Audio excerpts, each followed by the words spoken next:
ಗೊತ್ತಾಗ್ತಾ ಇದೆ, ಮೊದಲು ದಾರಿ ಬಿಡೋ. ಸಂಶಯ ಪಡಿದ್ರೆ ನಾನು ನಿಮ್ಗೆ ಅಡ್ಡ ಬಂದ್ಬಿಟ್ಟೆ. ಹೋಗಿ ಬನ್ರೋ.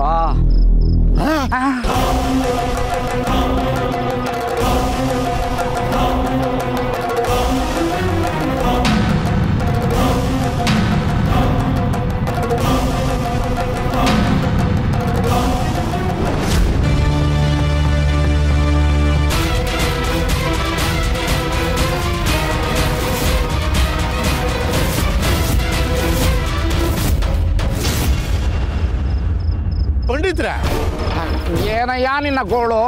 ನಿಮ್ಗೆ ಇಬ್ರು ಶಿಷ್ಯರಲ್ವಾ? ಹೌದು. ಒಬ್ಬರಿಗೆ 2 ಕಾಲು ಅಂತ, ಇಬ್ಬರಿಗೆ 4 ಇರ್ಬೇಕಲ್ವಾ? ಹೌದು. 6 ಕಾಲು ಕಾಣಿಸ್ತಾ ಆಯ್ತಲ್ಲ. ಯಾಕಾದ್ರೂ ಗಟ್ಬಿದ್ನಪ್ಪ ಅವನು. ಬಿದ್ರಯ್ಯ 6 ಕಾಲ ಇಲ್ವಲ್ಲ? 4 ಇದೆ, ಬೇಕಾದ್ರೆ ನೋಡು.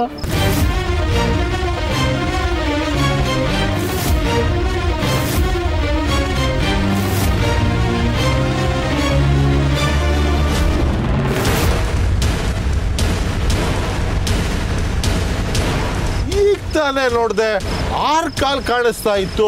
ಚೆನ್ನಾಗಿ ಕುಡ್ದಿದ್ಯಾ? ಅದಕ್ಕೆ ಎಲ್ಲ 2 ಕಾಣ್ತಾ ಇದೆ. ಬಾಯಿ ಮುಟ್ಕೊಂಡ್ ದಾರಿ ಬಿಡ್ಯಾ. ಸಂಸ್ಕೃತಿ ಬನ್ನಿ, ಕೋಪ ಮಾಡ್ಕೋಬೇಡಿ. ಪರಮಾತ್ಮ ಒಳಗಡೆ ಇದ್ದಾಗ ಬೈದ್ರೆ ಪರಮಾತ್ಮನ್ನೇ ಬೈದಂಗೆ. ಹೋಗಿ. ಬೇಡ ಬೇಡ, ನಿಮ್ಗೆ ಅಡ್ಡ ಬಂದಿದ್ದು ನಂದೇ ತಪ್ಪು, ನಾನೇ ಹೋಗ್ತೀನಿ.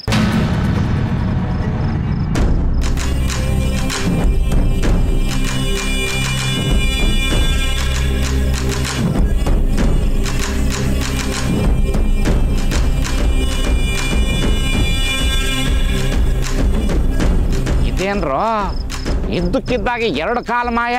ಮಾಯ ಅಲ್ಲ ಗುರುಗಳೇ, ಚಮತ್ಕಾರ. ಇಲ್ಲಿ ನೋಡಿ.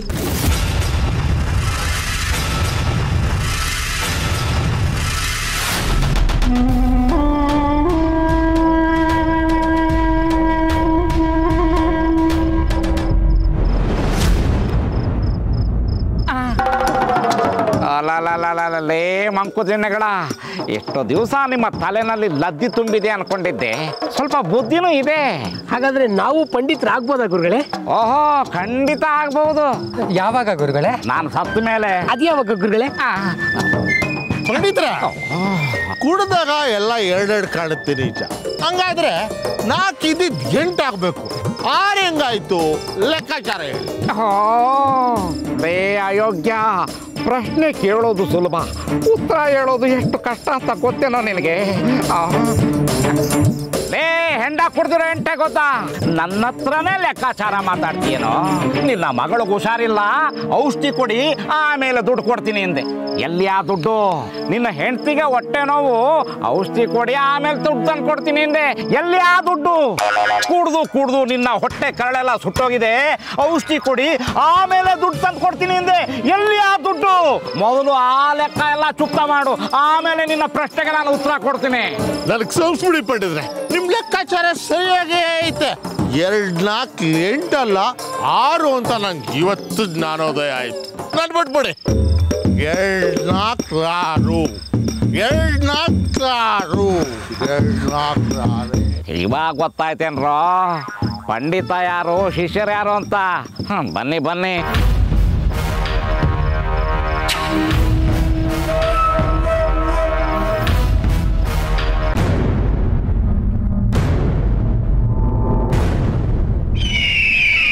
ಹೌದು, ಆ ಮಾಯಾವಿ ಶಿವನು ಸಾಮಾನ್ಯನಲ್ಲ.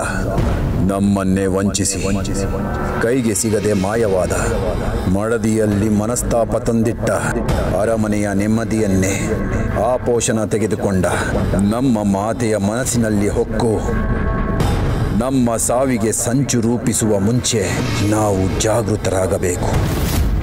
ದಾನವನಾದವನು ಹೋರಾಡುವಾಗ ಎದುರಾಳಿ ಯಾರೆಂದು ನೋಡಬಾರದು. ನಾವು ಉಳಿಯಬೇಕೆಂದರೆ ನಮಗೆ ಕಂಟಕವಾಗಿರುವುದು ಯಾವುದು ಉಳಿಯಬಾರದು. ಅದು ನಮ್ಮ ಮಾತೆ ಆಗಿದ್ದರೂ ಸರಿ.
ಕುಮಾರ, ಇದೇನು ಈ ಹೊತ್ತಿನಲ್ಲಿ? ನಿಮ್ಮನ್ನೇ ನೋಡಲು ಬಂದೆ ಮಾತೆ. ಯಾಕೆ ಕುಮಾರ, ಏನಾದರೂ ತುರ್ತಿನ ವಿಚಾರವಿದೆಯೇ? ಹೌದು ಮಾತೆ, ಅತ್ಯಂತ ತುರ್ತಿನ ವಿಚಾರ. ನನ್ನ ಸಾವು ಬದುಕಿನ ವಿಚಾರ. ಸಾವು ಬದುಕಿನ ವಿಚಾರವೇ? ಹೌದು ಮಾತೆ, ಬಹುದೊಡ್ಡ ಸಮಸ್ಯೆ ಎದುರಾಗಿದೆ. ನಮ್ಮ ಸಾವು ನಮ್ಮ ಅರಮನೆಯಲ್ಲೇ ಅಡಗಿ ಕೂತಿದೆ ಎಂಬ ಸುಳಿವು ಸಿಕ್ಕಿದೆ.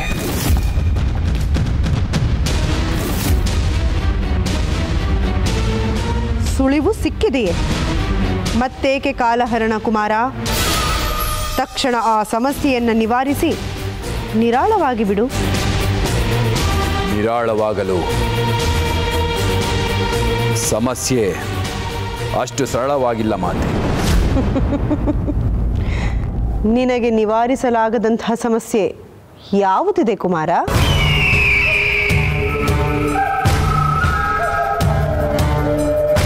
ಸಮಸ್ತ ಸಾಮಂತರನ್ನ ಸದೆಬಡೆದು ಸಾಮ್ರಾಜ್ಯ ಕಟ್ಟಿದ ಸಮರ್ಥ ನೀನು. ಉಗ್ರ ತಪಸ್ಸನ್ನ ಮಾಡಿ ಪರಶಿವನನ್ನೇ ಒಲಿಸಿಕೊಂಡು ಸಾವಿಲ್ಲದ ವರವನ್ನು ಪಡೆದಿರುವ ವೀರಾಗ್ರಣಿ ನೀನು. ಸಾಮ್ರಾಜ್ಯವನ್ನೇ ಆಳುವ ಸಾರ್ವಭೌಮನಿಗೆ ಅರಮನೆಯ ಒಂದು ಸಣ್ಣ ಸಮಸ್ಯೆಯನ್ನು ನಿವಾರಿಸಲು ಇಷ್ಟೊಂದು ಮೀನಾಮೇಷವೇ? ಹೊರಗಿನ ಶತ್ರುಗಳಿಗಿಂತ ಒಳಗಿನ ಶತ್ರುಗಳು ತುಂಬಾ ಅಪಾಯಕಾರಿ ಕುಮಾರ. ಇಂಥ ವಿಚಾರದಲ್ಲಿ ಉದಾಸೀನ ಸಲ್ಲದು ಕುಮಾರ. ಕ್ಷಣಾರ್ಧದಲ್ಲೇ ಮುಗಿಸಿಬಿಡು ಈ ಅರಮನೆಯ ಒಳಗೆ ಇರುವ ಆ ನಿನ್ನ ವೈರಿಯನ್ನ.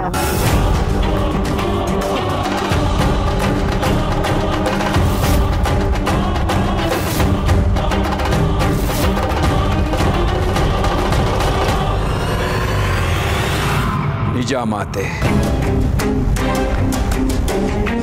ಹೊರಗಿನ ಶತ್ರುಗಳಿಗಿಂತಲೂ ಒಳಗಿನ ಶತ್ರುಗಳು ಅಪಾಯಕಾರಿ. ನೀವು ಹೇಳಿದಂತೆ ನಾನಿನ್ನು ಉದಾಸೀನವೂ ಮಾಡುವುದಿಲ್ಲ, ತಡವು ಮಾಡುವುದಿಲ್ಲ. ನಿಮ್ಮ ಆಜ್ಞೆಯನ್ನು ಶಿರಸಾವಹಿಸಿ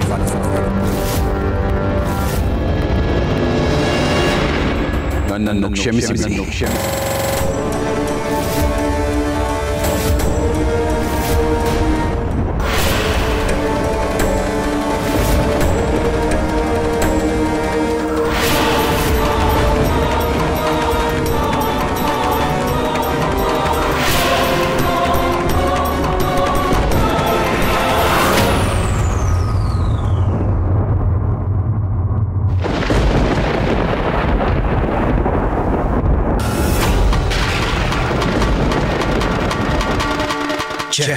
ಎಂತಹ ಕೆಟ್ಟ ಕನಸು ಹೆತ್ತ ತಾಯಿಯನ್ನೇ ಸಂಹರಿಸುವ ದುಷ್ಟ ಆಲೋಚನೆ ಯಾಕಾದರೂ.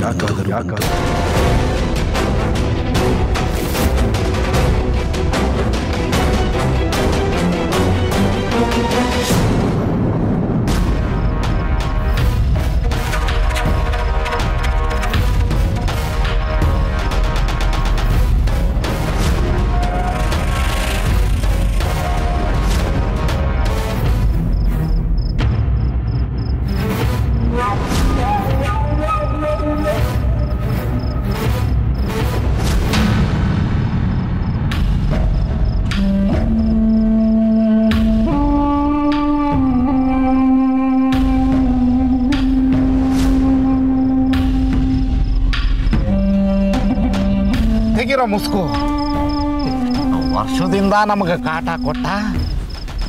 ಹೊತ್ತಿಗೂ ಮಂಕ್ರಿ ತಿನ್ನೋದು, ಒಡವೆ ಮುಟ್ಟಕ್ಕೋದ್ರೆ ಕಚ್ಚಕ್ ಬರೋದು. ಹೋಗಾಡಿದ್ರೆ ಎಲ್ಲಿ ಬೀದಿ ರಂಪ ಆಗುತ್ತೋ ಅಂತ ಇಷ್ಟು ದಿನ ಬಾಯಿಗೆ ಬೆಣೆ ತೊಡ್ಕೊಂಡಿದ್ದು. ಕಡೆಗೂ ನಮ್ಮ ಗುರುಗಳ ಮದ್ದು ಕೆಲಸ ಮಾಡ್ತು, ಒಡವೆ ಸಿಕ್ತು. ಈಗ ನೀನು ಇಲ್ಲಿ ಎಷ್ಟು ಕಿರ್ಚ್ಕೊಂಡ್ರು ಯಾರು ಕೇಳಲ್ಲ.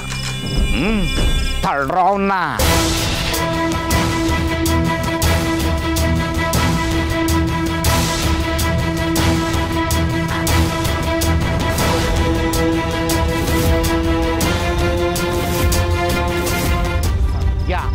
ಪೀಡೆ ತೊಲಗ್ತು.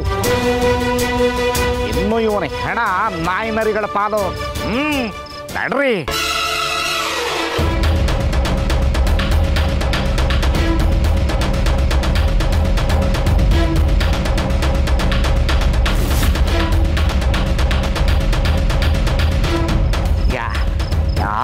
ನೋಡಿಲ್ಲ ಅಲ್ವೇನ್ರೋ? ಇಷ್ಟೊತ್ತಿನಲ್ಲಿ ಯಾರು ನೋಡ್ತಾರೆ ಗುರುಗಳೇ? ನೋಡಿದವನಪ್ಪ ಕುಡ್ಕ. ಈಗ ಬೆಳಗಾದ್ರೆ ರಾತ್ರಿ ಆಗಿದ್ದೆಲ್ಲ ಮರ್ತ್ಬಿಡ್ತಾನೆ. ಅದೇ ಮತ್ತೆ ಸುಳ್ಳು. ದುಷ್ಟ ಶಿಕ್ಷಕ ಶಿಷ್ಟ ರಕ್ಷಕ ಲೋಕ ಕಾಯುವ ಮಲೆಯ ಮಾಂತ್ರಿಕ ಗಂಡ ಗಣ್ಣಯ್ಯನ ನೋಡು ದುಂಡು ಮುಖದ ಮಾದಪ್ಪ ನೋಡು ನೋಡು ಗಂಡ ಗಣ್ಣಯ್ಯನ ನೋಡು ದುಂಡು ಮುಖದ ಮಾದಪ್ಪ ನೋಡು. ನೀನಾ? ನಾನೇ. ಹೊತ್ನಲ್ಲಿ ಇಲ್ಲಿ ಕೂತ್ಕೊಂಡು ಏನು ಮಾಡ್ತಿದ್ಯೋ ನಿಶಾಚಾರಿ ಥರ? ನೀವೇನ್ ಮಾಡ್ತಿದ್ದೀರಾ ಅದೇ ತರ? ಮದ್ದು ಹುಡ್ಕೋಕ್ ಹೋಗಿದ್ವಪ್ಪ. ಮದ್ದ ಎಲ್ಲಿ ತೋರಿಸಿ? ಸಿಗ್ಲಿಲ್ಲ. ತರ್ಲಿಲ್ಲ. ಅದನ್ನೆಲ್ಲ ಕಟ್ಕೊಂಡು ನಿನಗೇನಾಗಬೇಕು? ತರ್ಲೆ ಅಂತ ನನ್ನ ತಲೆ ಕೆಡ್ಸಿದ್ರೆ ನಿಮ್ಮ ತಲೆಗೆ ಹುಳ ಬಿಡೋ ಒಂದು ಪ್ರಶ್ನೆ ಕೇಳ್ತೀನಿ, ಉತ್ತರ ಕೊಡ್ತೀರಾ? ಏನದು? ಕುಡ್ದಿರೋರ್ ಕಣ್ಣಿಗೆ 1 2 ಹಾಕೊಂಡ್ರೆ 4 8 ಕಾಣಬೇಕು. 6 ಹೇಗಾಯ್ತು?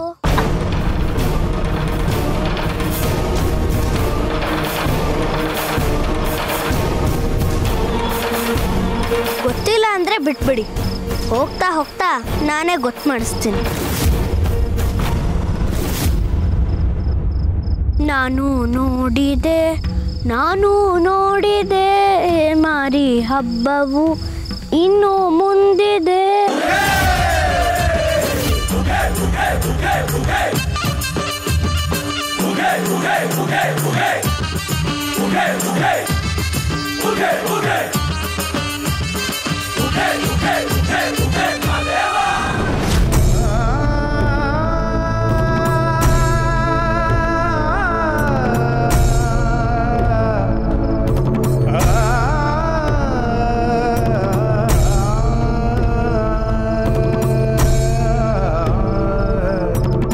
ಎಲ್ಲಿ ಸ್ವಾಮಿ ಮರಿದೇವ? ಇಲ್ಲ ಉತ್ತರ, ಎಲ್ಲ ಕಡೆ ಹುಡುಕ್ತೆ, ಎಲ್ಲೂ ಕಾಣ್ತಾ ಇಲ್ಲ. ಕಾಣಲಿಲ್ಲ ಅಂದ್ರೆ ಏನು ಸ್ವಾಮಿ? ಸಂಜೆವರೆಗೂ ರೇಣು ಜೊತೆಗೆ ಆಟ ಆಡ್ತಿದ್ದನ್ನು ಅವ್ನ ಗೆಳೆಯರೇ ನೋಡಿದಾರಂತೆ. ಅವಳನ್ನು ಕೇಳೋಣ ಅಂದ್ರೆ ಅವಳು ಬೇರೆ ಮನೇಲಿಲ್ಲ. ಓ, ಅವಳ ಜೊತೆಗೆ ಎಲ್ಲೋ ಹೊರಗೆ ಹೋಗಿರ್ಬೇಕು. ಇರಿ, ಒಂದು ಮಾತು ಅಪ್ಪಯ್ಯಂಗೆ ಕೇಳ್ಕೊಂಬಂದ್ಬಿಡ್ತೀನಿ. ಇರು ಉತ್ತರ, ನಾನು ಬರ್ತೀನಿ. ಹೋಗಲ್ಲ ಅಂದ್ರೆ ತಗೊಂಡು ಬಾ. ಓ, ಏನು ಹುಡುಗನೇ ಏನೋ, ನಮ್ಗೆ ಹೇಗೆ ಅನ್ಸುತ್ತೆ ಅಂತ ಅರ್ಥವೇ ಆಗಲ್ಲ. ಸ್ವಾಮಿ,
ಅಯ್ಯೋ ಹಾಳ ಭಿಕ್ಷುಕರು, ಇನ್ನೆಲ್ಲೂ ಜಾಗನೇ ಇಲ್ವಾ? ನಮ್ಮನೆ ಬಾಗ್ಲೇ ಬೇಕಿತ್ತ? ಮಾಡ್ತೀನಿ ತಾಳು.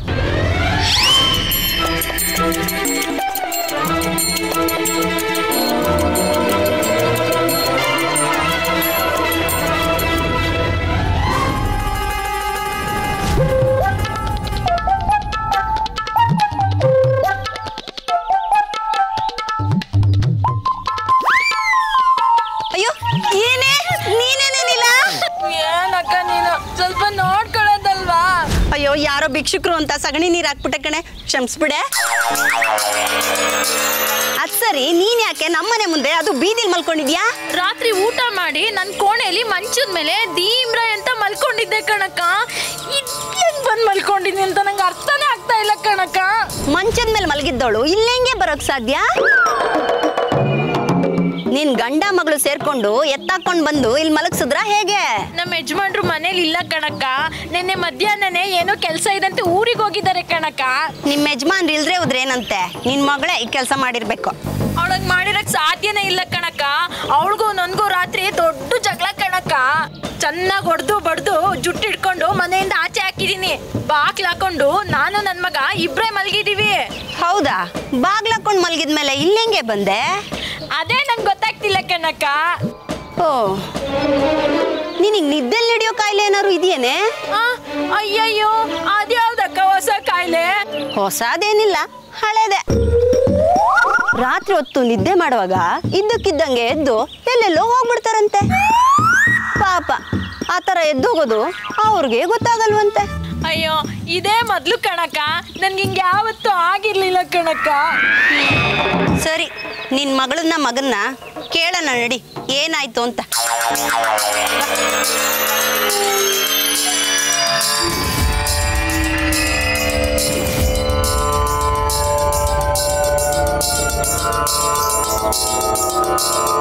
ನಿಜ ಹೇಳೆ, ಇದಕ್ಕೆ ನೀನೇ ತಾನೇ ಕಾರಣ. ನಿಮ್ಮ ಮೇಲೆ ಸಗಣಿ ಬೀಳಕ್ಕೆ ನಾನೇನ್ ಕಾರಣ ಆಗ್ತೀನಿ ಚಿಕ್ಕವ್ವ? ಅದಕ್ಕೆ ನಾನ್ ಕಾರಣ ಕಣೆ. ಏನೇ ಇವಾಗ? ಆಹಾ, ಪಾಪ ಚಿಕ್ಕವ್ವ, ಗೆಳತಿ ಅಂತ ನಿಮ್ಮ ಮನೆ ಹತ್ರ ಬಂದ್ರೆ ಸಗಣಿ ನೀರು ಹಾಕ್ಬಿಟ್ಟು ಅವಮಾನ ಮಾಡಿ ಕಳ್ಸಿದ್ದೀರಾ. ನಿಮ್ಗೊಂದು ಸ್ವಲ್ಪನಾದ್ರೂ ಕರುಣೆ ಅನ್ನೋದಿಲ್ವಾ? ಮುಚ್ಚೆ ಬಾಯಿ. ನಾನೇನ್ ಬೇಕು ಅಂತ ಹಾಕ್ಲಿಲ್ಲ, ಮನೆ ಮುಂದೆ ಸಾರ್ಸೋಣ ಅಂತ ಬಂದೆ. ಯಾರೋ ಭಿಕ್ಷುಕಿ ಅನ್ಕೊಂಡೆ, ಕೋಪ ಬಂತು, ಅದಕ್ಕೆ ಸಗಣಿ ಹಾಕ್ದೆ. ನಮ್ ಚಿಕ್ಕವ್ವ ನಿಮಗೆ ಭಿಕ್ಷುಕಿ ತರ ಕಾಣಿಸಿದ್ರಾ? ಹಿಂದೆಯಿಂದ ನೋಡಕ್ಕೆ ಹಂಗೆ ಕಾಣಿಸ್ತು. ಬೇಕಾದ್ರೆ ನೀನೇ ನೋಡು, ಸ್ವಲ್ಪ ತಿರ್ಗೆ. ಸುಮ್ನೆ ಇರಕ್ಕ. ಏಯ್, ನಾನು ಕೇಳ್ತಿರೋದು ಸಗಣಿ ಬಗ್ಗೆ ಅಲ್ಲ, ನನ್ನನ್ನ ಸಾಗಾಕಿರೋದ್ರ ಬಗ್ಗೆ. ಹೊರಗಿದ್ದೋಳ್ ನೀನು, ಒಳಗ್ ಮಲ್ಗಿದೀಯ. ಒಳಗಿದ್ದೋಳ್ ನಾನು, ಅಲ್ಲಿ ಹೋಗಿ ಮಲ್ಗಿದೀನಿ. ಅದ್ ಹೇಗೆ ಅಂತ ನಂಗೂ ಗೊತ್ತಿಲ್ಲ ಚಿಕ್ಕವ್ವ. ನೀವು ಮನೆಯಿಂದ ಹೊರಗಾಕಿದ್ಮೇಲೆ ನಾನು ಇಲ್ಲೇ ಜಗಲಿ ಮೇಲೆ ಮಲಗಿದ್ದೆ. ಆಮೇಲೆ ಕಣ್ಬಿಟ್ಟು ನೋಡ್ತೀನಿ, ಮನೆಯೊಳಗೆ ಮಂಚದ ಮೇಲೆ ಮಲಗಿದ್ದೀನಿ. ಎಷ್ಟೇ ಕೋಪ ಇದ್ರು ನೀನು ತಾಯಿ ಅಲ್ವಾ, ನೀನೇ ನನ್ನ ಒಳಗೆ ಕರ್ಕೊಂಬಂದು ಮಲಗಿಸಿದ್ಯಾ ಅಂತ ಅನ್ಕೊಂಡೆ. ಆಹಾ, ಬಿತ್ರಿ, ಯಾವ್ದೋ ಮಾಯದಲ್ಲಿ ನನ್ನನ್ನು ಎತ್ಕೊಂಡೋಗಿ ಅಲ್ಲಿ ಮಲಗಿಸಿದೀಯಾ. ನೀನು ದೀಮ್ರಂಗ ಅಂತ ಇಲ್ಲಿ ಮಂಚದ ಮೇಲೆ ಬಂದು ಮಲ್ಕೊಂಡಿದೀಯ. ಅಯ್ಯಯ್ಯೋ, ಶಿವನಾಣೆಗೂ ಇಲ್ಲ ಚಿಕ್ಕವ್ವ. ನೀನು ಒಳಗಡೆಯಿಂದ ಚಿಲ್ಕ ಹಾಕೊಂಡು ಮಲಗಿದ್ದೆ, ನಾನು ಹೇಗೆ ಬಾಗ್ಲು ತೆಗಿಯಕ್ಕಾಗುತ್ತೆ? ಹಾಗೆ ಒಂದ್ ವೇಳೆ ತೆಗೆದ್ರು ನಿನ್ನನ್ನು ಎತ್ಕೊಂಡೋಗಕ್ಕೆ ನನ್ನ ಕೈಲಾಗುತ್ತೆ ಚಿಕ್ಕವ್ವ? ಹೌದೌದು, ಆಗಲ್ಲ ಕಣೆ. ಸುಮ್ಮನೆ ಇರಕ್ಕ. ಮತ್ ಹೇಗೆ? ನಾನು ಹೊರಗೆ, ನೀನು ಒಳಗೆ. ಎಲ್ಲ ಒಳ್ಳೆಯವರಿಗೆ ಒಳ್ಳೆಯದನ್ನ ಹೇಳ್ದೇನೆ ಮಾಡ್ತಾನೆ, ಕೆಟ್ಟವರಿಗೆ ಕೆಟ್ಟದನ್ನ ಹೇಳ್ಬಿಟ್ಟು ಮಾಡ್ತಾನೆ. ಮನಸ್ಸಿನಂತೆ ಮಾದೇವ.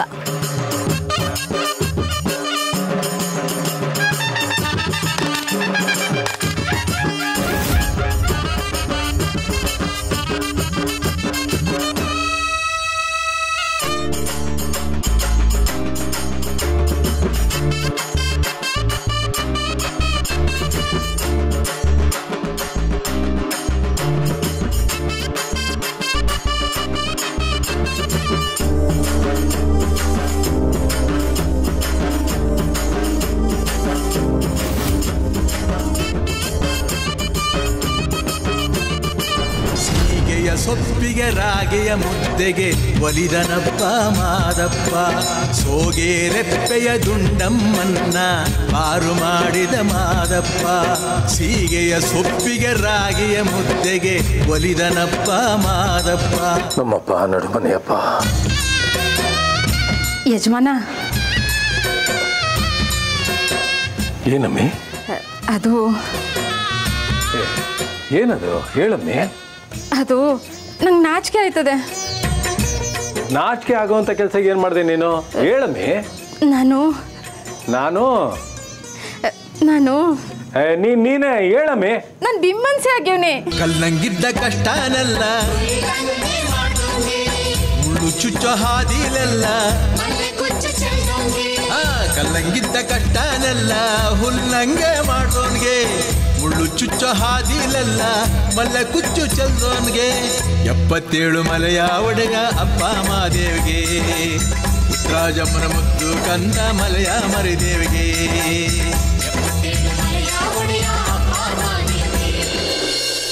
ದಿಟ್ವೇನಮ್ಮೆ? ಹ್ಞೂ ಕಣ್ಣ, ಅದಕ್ಕೆ ಅನುಮಾನ ಬಂದು ಸೂಲ್ಗೀತೆ ಹತ್ರ ಹೋಗಿ ತೋರಿಸ್ಕೊ ಬಂದೆ. ಅವಳು ದಿಟ ಅಂದ್ಲು. ಅಲ್ಲ ಕಣಮ್ಮೆ, ಸಂತೋಷ ಪಡೋ ವಿಷಯಕ್ಕೆ ಸಂಕೋಚ ಪಡ್ತಿದೀಯಲ್ಲ.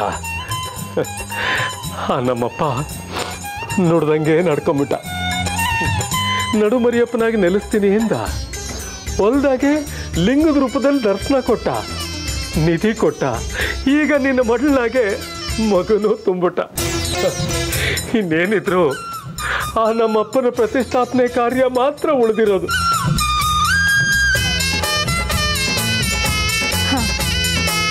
ಆದರೂ ಯಜಮಾನ ಕೊಡೋದೇನೋ ಕೊಟ್ಟ. ಈ ವಯಸ್ಸಿನಾಗ ಬಿಮ್ಮನ್ಸೆ ಅಂದರೆ ಜನ ಆಡ್ಕೊಳಕ್ಕಿಲ್ವಾ? ಅಯ್ಯೋ ಹುಚ್ಚಿ, ಆಡ್ಕೊಳ್ಳೋರ್ ಬಾಯಿನ ಕಟ್ಟಾಕಾಯ್ತದ? ಬಿದ್ದರೆ ಬಾಯಿ ಬಡ್ಕೋತಾರೆ, ಕೆಟ್ಟರೆ ಹೊಟ್ಟೆ ಬಡ್ಕೋತಾರೆ. ನಮ್ಮಪ್ಪ ಕೊಟ್ಟನಲ್ಲ, ಅದೇ ನಮ್ಮ ಪುಣ್ಯ. ನೀನೇನು ಯೋಚನೆ ಮಾಡಬೇಡ. ನಮ್ಮ ಬಾಳು ನಮ್ಮದು. ಕಣ್ಣಿಗೂ ಹಣೆಗೂ ಒತ್ಕೊಂಡು ಕಾಪಾಡ್ಕೊಳ್ಳೋಣ.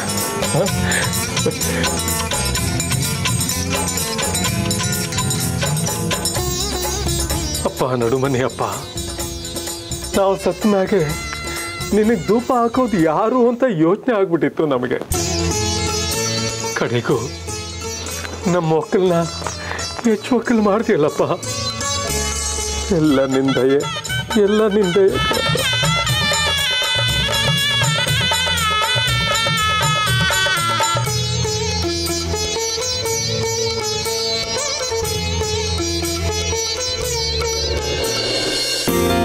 ಉತ್ತರ, ಇನ್ ಸ್ವಲ್ಪ ಎಣ್ಣೆ ಬೇಕು ಅನ್ಸುತ್ತೆ, ತಗೊಂಡ್ ಬಾ.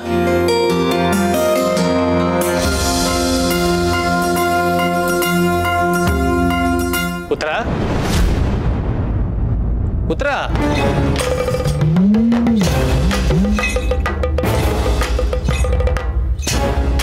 ಉತ್ತರ, ಉತ್ತರ. ಯಾಕೆ ಹಾಗೆ ನಿಂತಿದೀಯಾ? ಏನಾಯ್ತು? ಶಿವ ಶಿವ, ನನ್ಗೆ ಅರ್ಥ ಮಾಡ್ಕೊಳ್ಳೋಕ್ಕೆ ಆಗ್ತಾ ಇಲ್ಲ ಸ್ವಾಮಿ. ಆ ಶಿವನ್ನ ಅರ್ಥ ಮಾಡ್ಕೊಳ್ಳೋದಕ್ಕೆ ಅವನ ಅರ್ಧಾಂಗಿ ಪಾರ್ವತಿಯಿಂದಾನೇ ಆಗಿಲ್ಲ. ಇನ್ನು ನಿನ್ನ ಕೈಲಿ ಆಗುತ್ತಾ ಉತ್ತರ? ನಾನು ಹೇಳಿದ್ದು ಆ ನಿಮ್ಮ ಶಿವನ್ ಬಗ್ಗೆ ಅಲ್ಲ, ನಮ್ಮ ಮಗನ ಬಗ್ಗೆ. ಮಗನ? ಹೌದು ಸ್ವಾಮಿ. ನಿನ್ನೆ ಮಧ್ಯಾಹ್ನದಿಂದ ಕಣ್ಣಿಗೆ ಎಣ್ಣೆ ಬಿಟ್ಕೊಂಡು ಮನೆ ಮುಂದೆನೇ ಕಾಯ್ತಾ ಇದ್ದೆ. ಅದ್ಯಾವ ಮಾಯದಲ್ಲಿ ಮನೆ ಒಳಗೆ ಬಂದೋ, ನೋಡಿದ್ರೆ ಮನೆ ಒಳಗೆ ಕೂತಿದ್ದಾನೆ. ನೀವೇ ಅವ್ನು ಕೂತಿದ ರೀತಿ ನೋಡಿದ್ರಲ್ಲ, ಯಾವುದೋ ಋಷಿ ಮುನಿಗಳು ತಪಸ್ಸು ಕೂತಂಗೆ. ಲಿಂಗದ ಮೇಲೆ ಹಾವು, ಪಕ್ಕದಲ್ಲಿ ಹುಲಿ ನಿಂತಿರೋ. ಹಾವು? ಏನು ಹೇಳ್ತಾ ಇದೀಯ ಉತ್ತರ? ಯಾಕೆ ನೀವು ನೋಡ್ಲಿಲ್ವಾ? ನೋಡಿದ್ವಲ್ಲ, ಧ್ಯಾನ ಮಾಡ್ತಾ ಕೂತಿದ್ದ. ಹುಲಿ ಹಾವು ಎಲ್ಲಿಂದ ಬಂತು? ಹಾಗಾದ್ರೆ ನಾನು ನೋಡಿದ್ದೆಲ್ಲ ಭ್ರಮೇನಾ? ಅದು ಭ್ರಮೆ ಅಂತ ನಾನು ಹೇಗೆ ಹೇಳಿ ಉತ್ತರ? ಯಾಕೆಂದ್ರೆ ನಿನ್ನ ಅವನ ಸಂಬಂಧನೇ ಬೇರೆ. ಅವನು ನಿನ್ನ ಗರ್ಭದಲ್ಲಿ ಅಂಕುರವಾದ ಗಳಿಗೆಯಿಂದ ನಿನ್ನ ಅವನ ಮಧ್ಯೆ ಅದೆಷ್ಟೋ ವಿಸ್ಮಯಗಳು ನಡೆದಿದೆ. ಅದೆಲ್ಲ ಭ್ರಮೆ ಅಂತ ನಾನು ಹೇಗೆ ಹೇಳಿ? ಒಂದಂತೂ ನಿಚ್ಚಳವಾಗಿದೆ ಉತ್ತರ, ಅವನು ಎಲ್ಲ ಮಕ್ಕಳ ಥರ ಅಲ್ಲ. ಹೌದು ಸ್ವಾಮಿ, ಅದು ನನಗೂ ಗೊತ್ತಿದೆ. ಆದರೆ ಹೆತ್ ಕರಳು, ಅವನಿಗೇನಾಗ್ಬಿಡುತ್ತೋ ಅನ್ನೋ ಭಯ ಯಾವಾಗಲೂ ಕಾಡ್ತಾ ಇರುತ್ತೆ. ಕಳ್ಳು ಬಳ್ಳಿ ಸಂಬಂಧದಲ್ಲಿ ಇದೆಲ್ಲ ಸಹಜ ಉತ್ತರ. ಹಲಕಾರು ಮಕ್ಕಳಿದ್ದಿದ್ರೆ ಪ್ರೀತಿ ಎಲ್ಲರ ಮಧ್ಯೆ ಹಂಚೋಗ್ತಿತ್ತು. ಜೊತೆಗೆ ಎಡವಿದ್ರೆ ಎತ್ತೋಕೆ, ತಪ್ಪು ಮಾಡಿದರೆ ತಿದ್ದೋಕೆ, ಹೆಚ್ಚು ಕಮ್ಮಿ ಆದರೆ ಸುದ್ದಿ ಮುಟ್ಸೋಕೆ ಒಡ ಹುಟ್ಟಿದವ್ರು ಇದ್ದಾರೆ ಅನ್ನೋ ಧೈರ್ಯ ಇರ್ತಿತ್ತು. ಆದರೆ ನಮಗಿರೋದು ಇವನೊಬ್ಬನೇ. ಆತಂಕ ಸ್ವಲ್ಪ ಹೆಚ್ಚಾಗಿ ಇರುತ್ತೆ, ಅದು ಸಹಜ. ಹಾಗಂತ ಅವನನ್ನು ಕೂಡಾಕೋಕ್ಕಾಗುತ್ತಾ? ನಿಮ್ಮ ಮಾತು ನಿಜ ಸ್ವಾಮಿ, ಅದಕ್ಕೆ ನನಗಷ್ಟೊಂದು ಭಯ. ಧ್ಯಾನ ಕೂತ್ರೆ ಮಹಾಮುನಿ, ಬೀದಿಗಿಳಿದ್ರೆ ಮಹಾನ್ ತುಂಟ, ಮನೇಲಿದ್ರೆ ವಿಧೇಯ, ಇಲ್ಲಿದ್ದಾಗ ಅಲ್ಲಿರ್ತಾನೆ, ಅಲ್ಲಿದ್ದಾಗ ಇನ್ನೆಲ್ಲೋ ಇರ್ತಾನೆ. ಹಗಲನ್ನಲ್ಲ ರಾತ್ರಿ ಅನ್ನಲ್ಲ, ಕಾಲದ ಚಕ್ರ ಕಟ್ಕೊಂಡು ಸುತ್ತಾನೆ ಇರ್ತಾನೆ. ಯಾಕೆ ಹೀಗೆ ಮಾಡಿದೆ ಅಂತ ಕೇಳಿದ್ರೆ ನಮಗೆ ಉಪದೇಶ ಮಾಡಿ ಬಾಯಿ ಮುಚ್ಚಿಸ್ಬಿಡ್ತಾನೆ. ನನಗಂತೂ ಸಾಕಾಗೋಗಿದೆ. ಮಕ್ಕಳಾಗೋವರೆಗೂ ಒಂದು ಚಿಂತೆ, ಮಕ್ಕಳಾದ್ಮೇಲೆ 108 ಚಿಂತೆ. ಚಿಂತೆ ಮಾಡಬೇಡ ಉತ್ತರ. ನನಗೆ ಗೊತ್ತಿರೋ ಹಾಗೆ ಅವನೇನೇ ಮಾಡಿದ್ರು ಅದರಿಂದ ಒಳ್ಳೆ ಉದ್ದೇಶನೇ ಇರುತ್ತೆ. ನೀನು ಹೆಚ್ಚು ಆತಂಕಕ್ಕೊಳಗಾಗಬೇಡ. ಶಿವನ ಮೇಲೆ ಭಾರ ಹಾಕೋಣ, ಎಲ್ಲ ಅವನೇ ನೋಡ್ಕೋತಾನೆ. ಬಾ.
ಮಧುವಣ್ಣ, ಅಪ್ಪಾಜಿನೂ ಮನೇಲಿಲ್ಲ, ಅಮ್ಮನೂ ಹೊರಗೆ ಹೋಗಿದ್ದಾರೆ.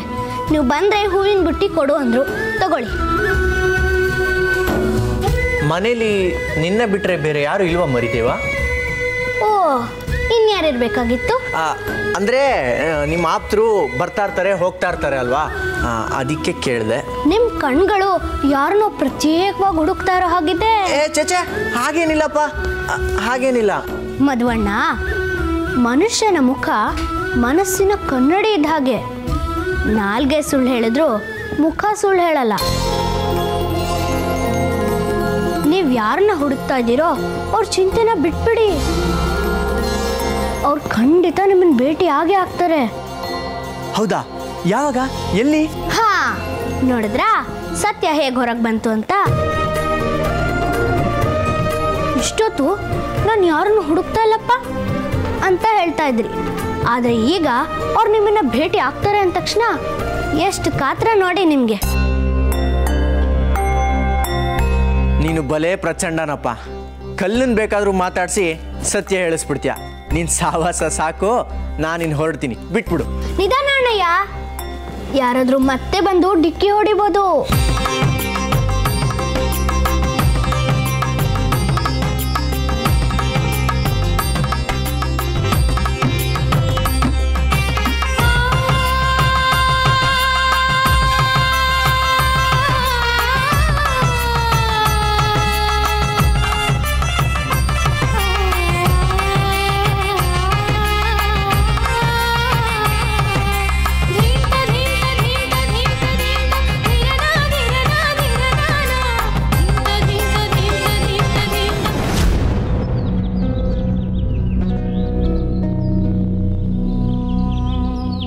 ಅಲ್ಲಮ್ಮ, ಈ ವಯಸ್ಸಲ್ಲಿ ಇಷ್ಟು ಕಷ್ಟಪಡ್ತಾ ಇದ್ದೀರಲ್ಲ, ನಿಮ್ಮ ಸೊಸೆ ಹತ್ರ ನಾನು ಮಾತಾಡ್ತೀನಿ. ಬಿಡವ, ನನ್ನ ಹಣೆ ಬರೋಕ್ಕೆ ಅವಳನ್ನ ಯಾಕೆ ಹೊಣೆ ಮಾಡೋದು? ಆದರೆ ನಿನ್ನ ವಿಷಯದಲ್ಲಿ ನಡೀತಲ್ಲ, ನಂಗೆ ತುಂಬ ಸಂತೋಷ ಆಯಿತು ಕಣವ. ನೀನು ಮಾಡಿದ ದಾನ ಧರ್ಮ ಇವತ್ತು ನಿನ್ನ ಮನೆ ಉಳಿಸ್ತು ಕಣವ. ಬೆಟ್ಟದಂಗೆ ಬಂದಿದ್ದ ಕಷ್ಟ ಮಂಜಿನಂಗೆ ಕರಗೋಯ್ತು. ಎಲ್ಲ ನನ್ನಪ್ಪ ಶಿವನ್ ದಯೆ ಕಣವ್ವ. ಸತ್ಯ ನಂಬ್ಕೊಂಡು ಬದುಕ್ತಾ ಇದ್ದೀವಿ. ಹಾಲಲ್ಲಾದರೂ ಹಾಕಲಿ, ನೀರಲ್ಲಾದರೂ ಹಾಕಲಿ, ಅವನಿಟ್ಟಂಗಿರೋದಷ್ಟೇ ನಮ್ಮ ಕೆಲಸ. ಅಲ್ಲ, ನಮ್ಮಂತ ಮುದುಕು ತದುಕರನ್ನೆಲ್ಲ ಬಿಟ್ಟು ಆ ಎಳೆ ಕಂದನ್ನ ರಾಕ್ಷಸನಂತ ಹದ್ದು ಎತ್ಕೊಂಡು ಹೋಗಿತ್ತಲ್ಲ, ನನ್ನ ಹೊಟ್ಟೆಲಿ ಭಾಳ ಸಂಕಟ ಆಗಿತ್ತು ಕಣವ್ವ. ಆದರೆ ಆ ದೇವರು ದೊಡ್ಡನು. ನಿನ್ನ ಮಗ ತಿರುಗಿ ಬಂದ್ಬಿಟ್ಟ. ನಮ್ಮೂರಿಗೆ ಕಳೆದೋಗಿದ್ದ ಭಾಗ್ಯ ಮತ್ತೆ ಸಿಕ್ಕಿದಂಗಾಯ್ತು. ನಿಮ್ಮಂಥವ್ರ ಆಶೀರ್ವಾದ ಇದ್ದಿದ್ದಕ್ಕೆ ಕಣವ್ವ ಅವನು ಕ್ಷೇಮವಾಗಿ ತಿರುಗಿ ಬಂದಿದ್ದು. ಎಲ್ಲ ಶಿವನ ದಯೆ. ಇರ್ಲಿ, ಈಗ ಹೊರಡೋಣ. ಹಾಂ ಸರಿ ಬಿಡಿ, ನಾನು ಎತ್ಕೋತೀನಿ. ಬೇಡ ಕಣಮ್ಮ, ನಿನ್ನ ಬಾರ ನಿಂದು, ನನ್ನ ಬಾರ ನಂದು. ಊರವರೆಲ್ಲ ಉತ್ತರಾಜಮ್ಮನಿಗೆ ಮಕ್ಕಳಾಗೋದು ಒಂದೇ, ಊರು ಬಾವಿಲಿ ನೀರು ಬರೋದು ಒಂದೇ ಅಂತಿದ್ರು. ಆದರೆ ನೀನು ಪುಣ್ಯವಂತೆ, ಬಂಗಾರದಂಥ ಮಗನ ಪಡ್ಕೊಂಡೆ. ಆದರೆ ನಮ್ಮೂರಿನ ಬಾವಿ ಏನು ಪಾಪ ಮಾಡಿದ್ಯೋ ಏನೋ, ಎಂಥ ಮಳೆ ಬಂದರೂ ಒಂದು ಹನಿ ನೀರು ನಿಲ್ಲಲ್ಲ. ಅದ್ಯಾವ ಪುಣ್ಯಾತ್ಮ ಬಂದು ಆ ಬಾವಿ ನೀರು ಬರೆಸ್ತಾನೋ, ನಮಗೆ ಈ ನೀರು ಹೊರ ಭಾರ ಇಳಿಸ್ತಾನೋ, ಆ ಶಿವನಿಗೆ ಗೊತ್ತು.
ಅಣ್ಣ ಏನು ಹುಡುಕಾಟದ ಕಾರಣ ಈಗ ಗೊತ್ತಾಯ್ತಪ್ಪ.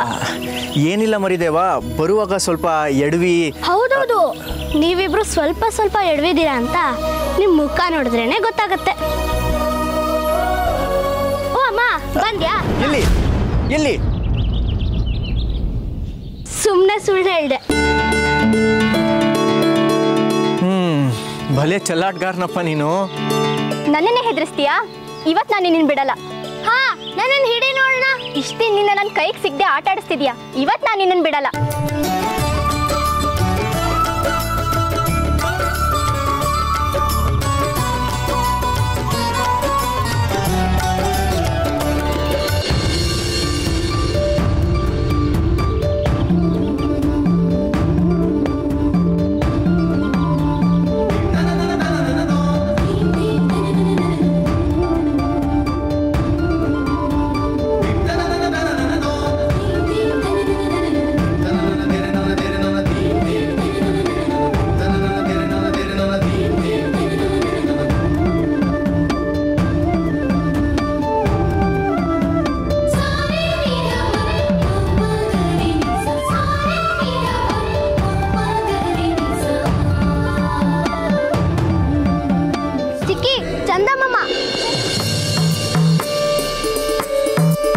ಹಗ್ಲೆಲ್ಲ ಚಂದಮ್ಮನ ನನಗೇನಷ್ಟು ಬುದ್ಧಿ ಇಲ್ಲ ಅನ್ಕೊಂಡಿದ್ಯಾ? ಇವತ್ತು ನಾನು ನಿನ್ನ ಬಿಡಲ್ಲ. ನಾನು ಯಾರು ಹಿಡ್ತಕ್ಕೂ ಸಿಗಲ್ಲ, ನನ್ನನ್ನು ಯಾರು ಹಿಡಿಯಕ್ಕೂ ಆಗಲ್ಲ. ನಾನು ಯಾರು ಹಿಡ್ತಕ್ಕೂ ಸಿಗದವನು. ಆದ್ರೂ ಈಗ ನಾನಾಗೆ ನಿನ್ನ ಕೈಗೆ ಸಿಕ್ಕಾಕೋತಾ ಇದ್ದೀನಿ. ಕಾರಣ ಕಾರಣ ನಾನು ಸಿಕ್ಕಿದ ಮೇಲೆ ನಡೆಯುವ ಘಟನೆ ನಿನ್ನ ಜೀವನದಲ್ಲಿ ಎಂದೂ ಮರೆಯಲಾಗದ ಘಟನೆಗೆ ಸಾಕ್ಷಿಯಾಗಿದೆ. ಹೌದಾ?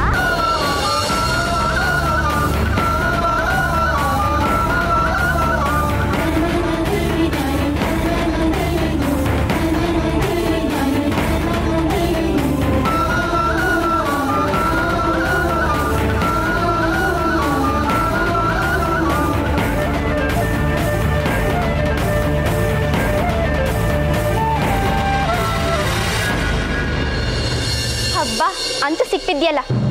ಏನ್ ಹೇಳ್ತಿದ್ದೆ ನೀನು? ನಿನ್ನ ಯಾರು ಹಿಡಿಯಕ್ಕಾಗಲ್ಲ ಅಂತಲ್ಲ, ಈಗೇನ್ ಹೇಳ್ತೀಯಾ? ಈಗಲೇ ಎಲ್ಲ ಹೇಳ್ಬಿಟ್ರೆ ಮುಂದೇನಿರುತ್ತೆ ಸ್ವಾರಸ್ಯ? ನಾನೇನು ಹೇಳಲ್ಲ. ನಾನು ಹೇಳ್ತೀನಿ. ನಾನು ನಿನಗೋಸ್ಕರ ಸಿಹಿ ಮಾಡ್ಕೊಂಬಂದಿದ್ದೀನಿ. ಅದನ್ನ ನಾನೇ ನನ್ನ ಕೈಯಾರೆ ನಿನಗೆ ತಿನ್ನಿಸ್ತೀನಿ. ಅದಕ್ಕಿಂತ ಮುಂಚೆ ನಾನು ನಿನಗೊಂದು ಮುತ್ತು ಕೊಡಲೇಬೇಕು. ಬೇಡ ಚಿಕ್ಕಿ, ನಂಗೆ ತುತ್ತು ಮುತ್ತು ಎಲ್ಲ ಬರಲ್ಲ. ಇದರಿಂದ ನಿಂಗೆ ತೊಂದರೆ. ಏನು ತೊಂದರೆ? ಎಷ್ಟು ದಿನ ಅಂತ ಹೀಗೆ ಸತಾಯಿಸ್ತೀಯ? ನೀನು ಮಗುವಾಗಿದ್ದಾಗಿಂದನೂ ನೀನು ಅಪ್ಕೋಬೇಕು, ಮುತ್ತಿಡಬೇಕು ಅಂತ ಅದೆಷ್ಟು ಆಸೆ ಇಟ್ಕೊಂಡಿದ್ದೀನಿ ಗೊತ್ತಾ? ಆದರೆ ನಿಮ್ಮಮ್ಮ ನನ್ನ ಮಗಂಗೆ ಮುತ್ತು ಕೊಡಬೇಡ, ತುತ್ತು ಕೊಡಬೇಡ ಅಂತ ಯಾವಾಗಲೂ ಕಣ್ಣಿಗೆ ಎಣ್ಣೆ ಬಿಟ್ಕೊಂಡು ಕಾವಲು ಕಾಯ್ತಾ ಇದ್ಲು. ಯಾಕೆ ಮುತ್ತು ಕೊಡಬಾರ್ದು ಅಂತ ಕೇಳಿದ್ರೆ ಅದಕ್ಕೆ ಮಾತ್ರ ಉತ್ತರ ಇಲ್ಲ. ಯಾಕೆ ಹೀಗೆ ಮಾಡ್ತೀರಾ ತಾಯಿ ಮಗ ಇಬ್ರು? ಅದೆಲ್ಲ ತಾಯಿ ಮಗನ ರಹಸ್ಯ. ಅದೇನ್ ರಹಸ್ಯ? ನಂಗೂ ಸ್ವಲ್ಪ ಹೇಳ್ಬಾರ್ದಾ? ಹೇಳುವುದಕ್ಕೂ ಕೇಳುವುದಕ್ಕೂ ಇದು ಸಮಯವಲ್ಲ. ಆ ಸಮಯ ಇವತ್ತು ಬಂದಿದೆ ಅಂತ ನಾನು ಹೇಳ್ತಿದ್ದೀನಿ. ಇಷ್ಟು ದಿನ ಹೇಗೆಲ್ಲ ಆಟ ಆಡಿಸ್ತೆ ಅಲ್ವಾ? ಆದ್ರೆ ಇವತ್ತು ನಿನ್ನಾಟ ಯಾವುದು ನಡೆಯೋದಿಲ್ಲ. ಇವತ್ತು ನನ್ನ ದಿನ. ಬೇಡ ಚಿಕ್ಕಿ, ಮತ್ತೆ ಮತ್ತೆ ಹೇಳ್ತಾ ಇದ್ದೀನಿ. ನಾನು ಯಾಕೆ ಹೇಳ್ತಿದ್ದೀನಿ ಅಂತ ಅರ್ಥ ಮಾಡ್ಕೋ. ಏನು ಅರ್ಥ ಮಾಡ್ಕೊಳ್ಳೋದು? ಹೆಸರಿಗೆ ಮಾತ್ರ ಚಿಕ್ಕಿ ಚಿಕ್ಕಮ್ಮ, ಮುತ್ತು ಮಾತ್ರ ಕೊಡಬಾರ್ದಂತೆ. ಮನೇಲಿರೋ ತಮ್ಮ ಪ್ರೀತಿ ತೋರ್ಸಲ್ಲ, ಇಲ್ಲಿ ಪ್ರೀತಿ ತೋರ್ಸೋಣ ಅಂತ ಬಂದ್ರೆ ನೀವೆಲ್ಲ ಬಿಡಲ್ಲ. ಏನ್ ನನಗೆ ಇಂತ ಒಂದು ಚಿಕ್ಕ ಆಸೆ ಕೂಡ ಇರಬಾರ್ದಾ? ಆ ಥರ ಆಸೆಗಳನ್ನೆಲ್ಲ ಇಟ್ಕೋಬೇಡ ಚಿಕ್ಕಿ. ಅದ್ರ ಪರಿಣಾಮ ನಿಂಗೆ ಒಳ್ಳೇದಾಗಿರಲ್ಲ. ಅದೇನೇ ಆಗಿರ್ಲಿ, ನಾನಿವತ್ತು ನಿನ್ಗೊಂದು ಮುತ್ತು ಕೊಟ್ಟೇ ಕೊಡ್ತೀನಿ. ನೋಡ್ತಾ ಇರು. ನೋಡ್ದೆ ಏನ್ನ? ಪರಿಣಾಮನ. ಹಾ, ಏನ್ ಪರಿಣಾಮ? ಚಿಕ್ಕಿ, ಆಸೆಯೇ ದುಃಖಕ್ಕೆ ಮೂಲ. ಅದಕ್ಕೆ ಚಿಕ್ಕ ಆಸೆ ದೊಡ್ಡ ಆಸೆ ಅನ್ನೋ ಭೇದ ಇರಲ್ಲ. ಒಂದು ಮುತ್ತಿಗೆ ಇಷ್ಟೊಂದು ಮುತ್ತಿಗೆ ಹಾಕ್ತೀರಾ ಅಂದ್ರೆ ಅದ್ಯಾಕೆ ಅಂತ ನನಗೆ ಇವತ್ತು ಗೊತ್ತಾಗ್ಲೇಬೇಕು. ನಾನು ತಾಯಿಯಾಗಿ ಇವತ್ತು ನಿನಗೆ ಮುತ್ತು ಕೊಡಬೇಕು, ಕೊಟ್ಟೇ ಕೊಡ್ತೀನಿ.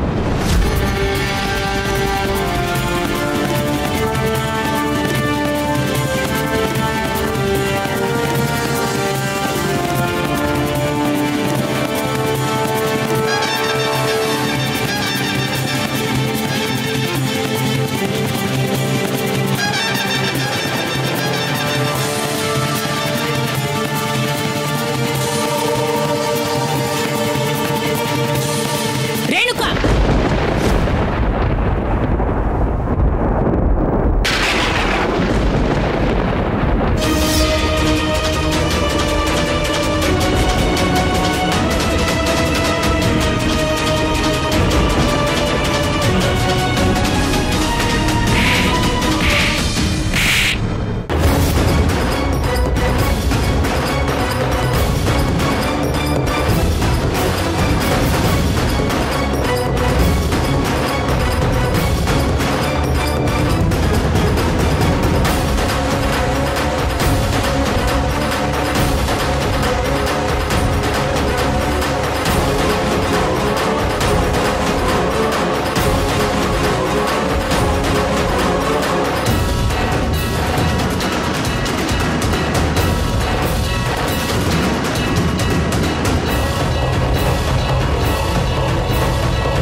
ಏನ್ ಮಾಡ್ತಾ ಇದೀಯ ನೀನು? ಮುತ್ತಿಡ್ತಾ ಇದ್ದೀನಿ. ನಾನು ನಿನಗೆ 1000 ಸಲ ಹೇಳಿಲ್ಲ ಅವನಿಗೆ ಮುತ್ತು ಕೊಡ್ಬೇಡ ಅಂತ? ನಾನು ಯಾಕೆ ಅಂತ 1000 ಸಲ ಕೇಳಿದ್ದೀನಿ. ಮುತ್ತು ಕೊಟ್ರೆ ಮೈಲಿಗೆ ಆಗುತ್ತೆ. ಅದು ನಿನಗೆ ಬೇಡದೇ ಇರೋ ವಿಷಯ. ತಾಯಿಯಾಗಿ ನಾನೇ ಒಂದಿನ ಅವನಿಗೆ ಮುತ್ತು ಕೊಟ್ಟಿಲ್ಲ. ಅದಕ್ಕೆ ನಾನೇನ್ ಮಾಡಕ್ಕಾಗುತ್ತೆ? ನಾನು ಅವನಿಗೆ ಮುತ್ತು ಕೊಟ್ಟೇ ಕೊಡ್ತೀನಿ. ನೋಡ್ರೇನು, ಹಠ ಮಾಡಬೇಡ. ಯಾಕೆ ಹಠ ಮಾಡಬಾರ್ದು? ಅವನ ನನ್ನ ತಮ್ಮ ಅಲ್ವಾ? ನಾನೊಂದು ಸಾಕ್ ತಾಯಿ ಅಲ್ವಾ? ಅವನ ಪ್ರೀತಿ ಅಧಿಕಾರನೂ ಇರಲ್ವಾ ನನಗೆ? ಇದು ಪ್ರೀತಿ ಅಧಿಕಾರದ ಪ್ರಶ್ನೆ ಅಲ್ಲ, ತಾಯಿ ಮಗನ್ ಸಂಬಂಧದ ಪ್ರಶ್ನೆ. ಏನ್ ತಾಯಿ ಮಗನ್ ಸಂಬಂಧದ ಪ್ರಶ್ನೆ? ಏನ್ ಸೀಮೆಗಿಲ್ದಿರೋ ಮಗನ್ ಹೆತ್ತಿರೋ ತರ ಆಡ್ತೀಯಲ್ಲ. ಇವತ್ತಾಗಿದ್ದಾಗ್ಲಿ ನಾನು ಅವ್ನಿಗೆ ಮುತ್ತು ಕೊಟ್ಟೇ ಕೊಡ್ತೀನಿ.